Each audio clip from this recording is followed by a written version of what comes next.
Hello everyone, welcome back to the channel. I'm Tom Worth Jr. and I'm actually coming to you on a Thursday night, although I won't have this published until Friday morning. Fresh off a walk with my family, my wife and daughter who's over in Dallas, and then my son and his girlfriend came in from LA for the week, and so we had a good night here. But I wanted to take a break from what I usually talk about and go for a different angle on political thoughts. And that is regarding young people. And my daughter is a political science major, but she doesn't do that. You know, she has regular, normal, job career. She's interested in this stuff, and a lot of people in her grade, her class, a lot of people are. And I kind of wanted to talk to some of the younger generations. It's very encouraging to me. We can get caught up in Trump and whoever he's running against, in this case, Kamala Harris. And this is not a typical election where you're studying the issues and making informed decisions, trying to figure out what to do if you don't know. And that's kind of sad that all of that cool stuff gets lost in this particular election. However, even if Trump wins, still don't think he's going to, even if he does, even if he gets his people in place and tries to tear it all down, like I believe he will, most people believe he will, he may not. He may be thwarted again, like he was from 2016 through 2020, or 2017 through 2020. And in that case, we do have a future political process to carry on. And that's where these young people come in, I think. People who may have found their way to this channel or other channels and don't really know maybe how they got here. Maybe they're looking for ways to learn about the political process, how you educate yourself on issues. I would say keep doing what you're doing. I would say keep searching. Searching anything in life. You need to be searching always, whether that's political processes or knowledge or a boyfriend or girlfriend or whatever it may be, a new place to live. You've got to always be searching. And when it comes to politics, there's just a lot of ways to do that. YouTube's the easy way. You can do that from wherever. Do it from your phone. But there's places locally to go to, especially if you live in a big city like Dallas or a college town. There's always stuff going on. I had mentioned going a few weeks ago to a talk over at SMU, and they had a Trump guy and a Kamala Harris aligned person. It wasn't part of her campaign. He was a professor down at UT Austin. They were discussing the domestic agenda.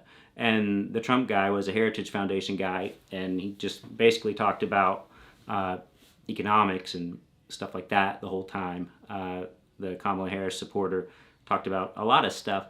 They got another one coming up this Tuesday actually, and it's at SMU. It's Tuesday night, and it's called Who Gets Your Vote? And it's U.S. foreign policy under Kamala Harris or Donald Trump. It's from 6 to 7:30 Central on Tuesday, October 29th.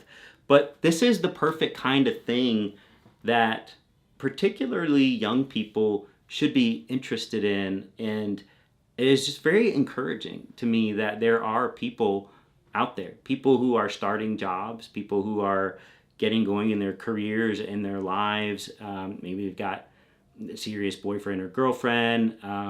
They're in apartments, and they're involved. They're educating themselves.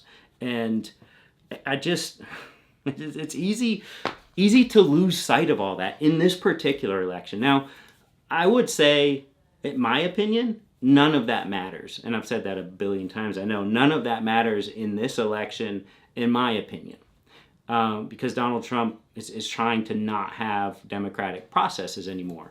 And there is a very real chance of that happening if he does get elected. And outside of that, though, we'll always have politics. We'll have midterms in 2 years. We'll have another presidential election in 4 years. And I think the great thing about this, but a thing that gets lost in all the yelling and screaming, I'm trying not to yell or scream, I'm trying to just be reasonable and calm, is that there are always young people. They're not coming to replace us. They're not coming to take our jobs or anything like that. They're just young people learning, making their way in this world and trying to figure it out. And the resources are there. You have YouTube, you have TikTok, you have Instagram. That's how a lot of these people, I have, like I said, a son and a daughter, and it's how they see information sometimes. And then they'll go read articles as well. They have their own sources, just like all of us do. And I think it's pretty dang cool how important this is to them. And it's a big reason. It's kind of an unspoken reason for me throughout the last nine weeks now that I've been doing this, 9 or 10. Today's a Thursday. I started on a Thursday, August 21st, 22nd. This is something I've kind of had in my back pocket all along, is that I know these young people are very interested in this, much more so than our generations were. And I'm really interested to see what the numbers are going to be from Pew Research or whoever after the voting is all said and done, and we get these surveys and statistics on what segments voted and for whom. Something like SMU, very conservative college. There's going to be a lot of Republicans there, young people whose parents were Republicans. And, honestly, when we're that age, most of us probably vote the way our parents did. But there are Democrats, too, or people who are voting Democrat with Republican parents, maybe vice versa. It's always possible. Maybe you had pretty liberal parents, but you went to SMU for some reason, and maybe that's more your jam, is the conservative side of things. But I'm just pretty excited about the younger generation being so involved. And I think I really believe the numbers are going to bear that out after the election. And the more young people that vote, that just seals his fate even harder than it already is. He's banking on young people not voting. Not that Taylor Swift only has young fans. I can just ask my older sister to vouch for that. But she's got a lot of young fans, and as soon as Trump forced her to endorse Kamala Harris by lying and putting out fake endorsements of him from Taylor Swift, it backed her into a corner. She had no choice but to come out and say what the real deal was, what the truth was. These people registered to vote. Will they actually vote? That's the big question. I really believe they will. And I think that goes into part of the landslide that is brewing against Trump in this election. But it doesn't stop with this election. Even if Kamala Harris wins next time around, even as soon as 2026 midterms, we've all got to recalibrate. We've all got to say, okay, maybe we can go back to normal. Maybe we can actually start looking at issues and policies and start up those debates again. Maybe not. Maybe 2 years is still too soon. Maybe he's still trying to wreck everything and having success. Maybe Mike Johnson is still a big wuss. Maybe the Republicans get the Senate too, and who knows what's going to happen there, if they're going to still have that fealty to Trump that they've always had. I just don't think it's going to happen that way. He's not going to run again, so he's never going to be in charge of the party again. And you do have your constituents, who many of whom may be upset about Trump not winning. But I just think that's when we start digging out of this thing. Just like D-Day was actually, over really 11 months before the war in Europe ended.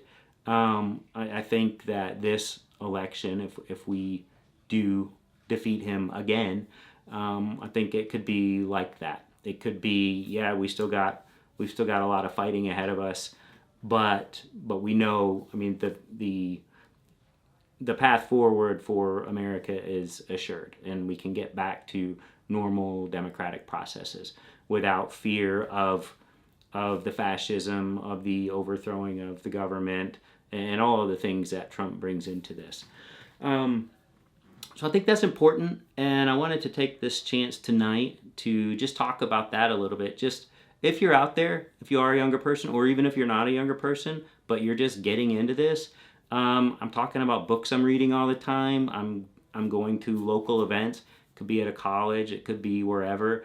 I'm interested in international affairs. There's a World Affairs Council. There's DFW World Affairs Council that will have speakers occasionally, and there's just all sorts of stuff. You'll find that it's mostly kind of older people, but it certainly was at SMU when I used to go to things. But when I went to the one a few weeks ago with my daughter, there's quite a few SMU students in there. And my first thought was maybe they were required to be there for a class or something. And some of them were helping out, I think. Some of the they were helping out some of the people who were putting it on. But I do think there are just some people who are interested in this. And it's pretty awesome, and I hope it continues, and I hope they have a democratic process to fight over. That's the big goal here. We can get back to being Republicans and Democrats instead of Trumpers and never Trumpers, because that's not America. I don't know what it is, but it doesn't feel like America. Just a guy versus a big chunk of the country that's mortally opposed to that guy. That's not what we should be doing here. We should be talking about issues and ideologies, platforms. That's what we should be discussing and arguing about. And we shouldn't be talking about Donald Trump. It's pretty simple. So that's about it. That's all I had to say for today. This weekend we can get back to normal Trump crazy stories, and we'll have a little over a week to go. But enjoy your Friday, and we'll talk later.